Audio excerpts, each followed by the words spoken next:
salaamaaleykum rahmatullah donc lii ñu ngi jàngale incha allah ni ñuy sangoo set boo xamante ni bu simple la mooy booy dugg ci toilette yi bul fàtte wax ni allahumma inni a'udhu bika min alxubsi wal xabaayis nga dugal sa tànk gauche bi mooy jiitu tànk gauche nga dugg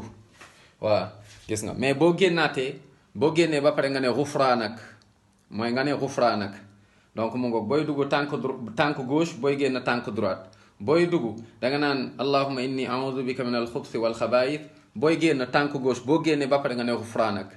après boo duggee léegi nan la ñuy sangoo set yomb na nii la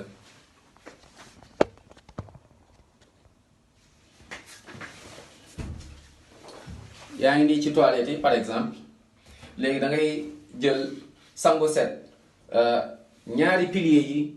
donc bul ko fàtte moom mooy yéene nag du lu ñuy wax yéene moom mooy intention bi rek mooy ba nga jógee pour dem rek li la motiver loolu mooy yéene bi moo xam sangu jumaa la wala boog dangaa nu mu tati man yu dangaa gént wala boog dangaa nekk ak sa soxna wala sa borom kër ainsi de suite donc soo duggee nga daal di raxas sa loxo mooy ñaari loxo yi nii par exemple lii nga ubbi ko wala noo ko mën a kiiwee rek moo xam pot nga yore wala loo mën a yore daal tu te débrouilles comme noo mënee daal simplement lañ koy kii nga raxas sa ñaari loxo après nga jël ndox mu ngoog gis nga fii jumbox bi nii mu ngoog ba ci awra bi gis nga fii nii yëpp ci kanam ak ci ginnaaw nga raxas bu baax mooy ci jumbox bi nii raxas ci biir mooy awra bi ndax tilim bi génn set boo paree bon bu dee gis nga nii xaw na tilim nga raxas sa loxo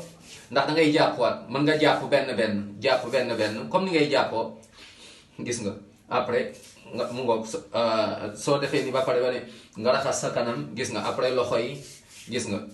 bi loxo yi après noppi enchaîné raxas tànk yi gis nga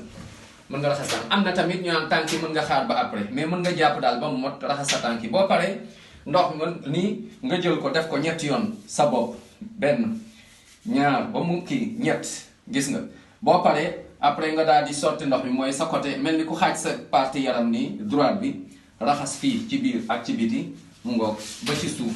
jël fii tamit gis nga raxas nii jeex na lii moom mooy sangu set boo ñëwee tamit ak yéene bi mooy nga ñëw rek jël ndox mi ne nii raxas sa yaram bi yëpp nii benn yoon gis nga gàllaxndiku saraxndiku nga def noonu mooy jeex na boobu mooy façon bu gën a yomb mais façon bu gën a mot nag mooy buñ njëkk a expliquer kon daal nii la ñuy sangoo set mu ngoog